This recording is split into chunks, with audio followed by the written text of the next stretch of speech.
In this video, you'll learn how to combine two different types of construction techniques into one piece of pottery. Thus far, you have built a coil vase by adding rolled pieces of clay on top of each other over and over to get your basic form. Today, I'm going to show you how you can use a slab of clay, which most of you know would be a piece of clay rolled into a sheet, and attach that slab onto the top of your coil form to create a decorative finish. Let's get started. The first step that you'll need to do is examine the piece of pottery that you've already created and determine the circumference of the interior of your vase. We could do that by measuring with standard measuring devices, or we could use non-standard measurement. In this case, we're going to use a strip of paper to determine the circumference. We want to have the interior circumference, not the exterior. The exterior, of course, would be a lot larger. So I'm going to set that piece over to the side. We're going to start with a piece of paper, a long strip, and we're just going to make it into a circle by coiling it into itself like this. We want to have it approximately the right size, and then I'm going to slide it in and release it and take my hands and gently attach it to the side. Because the clay is wet and the paper is porous, it's going to stick like that. Looking carefully to determine where the overlap is in the paper, right here, I'm going to take that section and pinch it and then pull it out from the inside of my vase. I'll set my vase aside for a second. This is the exact measure of the interior circumference. I want to look for where the paper overlaps, right here. At that point, I'm going to hold it with my thumb and make a little mark with my fingernail. I've made a tiny crease there so that I can later know where it is. It's hard to see on the video. Right at that crease, I'm going to fold it. And then tear off the end.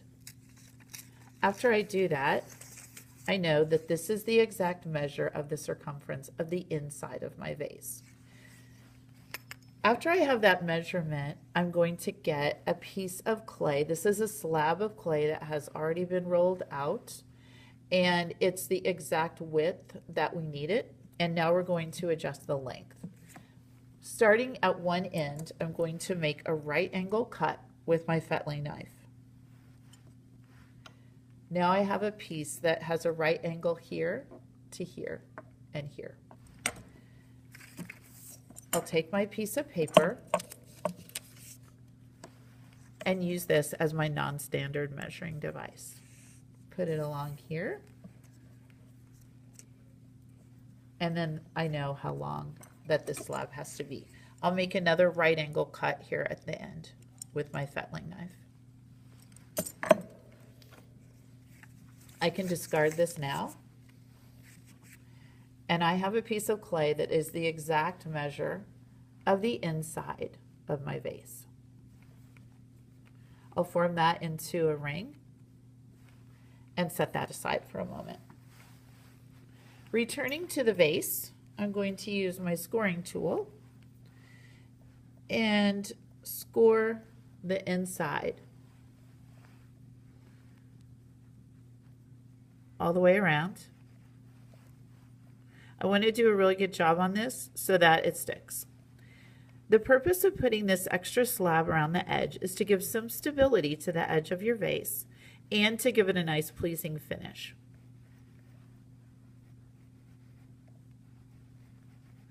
Okay, so I've gone all the way around. As you know, the next step is to add slip. I want to add a good amount of slip because I certainly don't want this to fall off during the drying and firing process. When I have the entire inside covered with slip, then it's time to adhere the ring of clay that I just created. Because I measured, it should fit inside, but it doesn't always, because clay, when it's wet, tends to stretch. So this is a little bit large, but that's no problem, because what I can do is remove a small section. And I'm going to just remove a tiny piece at a time. This is maybe 1/4 of an inch. Then I'll rejoin the ring and see if that fits. It doesn't. So now I'll take off another 1/4 of an inch. You don't want to get in a hurry with this, so just take your time. Okay, that fits really nicely. So now I'm going to very carefully score here on the end of my ring on both sides. Sorry, you can't see that. On both sides. And then, of course, I'll put some slip. Now I'm going to permanently join that ring by sliding those two pieces together, being careful not to smash the edge. Don't want to touch the edge of this ring. Now I'll just put it into place. Because I've already scored and slipped, all I need to do is just put it in place and then squeeze around the edge with my fingers.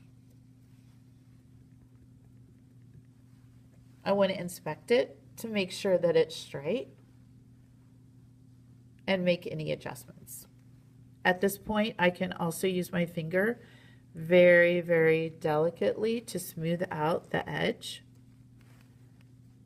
but never pinch this edge. Don't want to pinch that or ruin that edge. That's the very nice finished edge. Lastly, I'm going to go here where the seam is, and I'm going to just smooth that out a little bit. Same thing on the inside. Again, I don't want anyone to notice that I've done anything with this slab. We want to keep it as close to the original form as possible. And then there you have it. This is a really nice finish for the top of the vase. It makes it look really clean and professional. And now it's ready to go through the drying process and into the kiln.